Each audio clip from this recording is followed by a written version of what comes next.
এই গুগু পাখিটাকে আমি এখন চালান করে দেব আমার দুষ্টু মিষ্টু বাজরিগার পাখিগুলোর খাঁচায়। দেখব ওদের রিয়াকশনটা কি, মানে কি বিহেভ করে এই পাখিটার সাথে।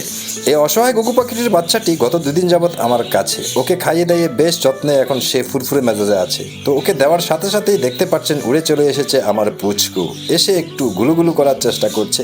আর বাকিগুলো একটু কনফিউজিং, ব্যাপার কি, এটা আবার কি ঢুকলো।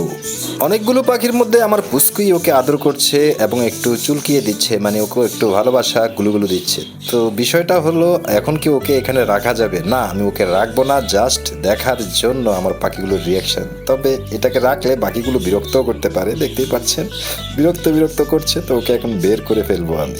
বাজরিকার পাখি কিন্তু ফ্রেন্ডলি একটা পাখি, ওরা চাইলে যে কোনো পাখির সাথে বন্ধুত্ব করে নিতে পারে খুব সহজে। কিন্তু কিছু দুষ্টু টাইপের পাখি আছে, ওরা কিন্তু আবার কামড় টামড় দিতে পারে, তাই সরিয়ে ফেললাম ওর সেফটির জন্য। তো বুঝতেই পেরেছেন এই হালচাল আর কি। লাইক দিয়ে যাবেন, ধন্যবাদ।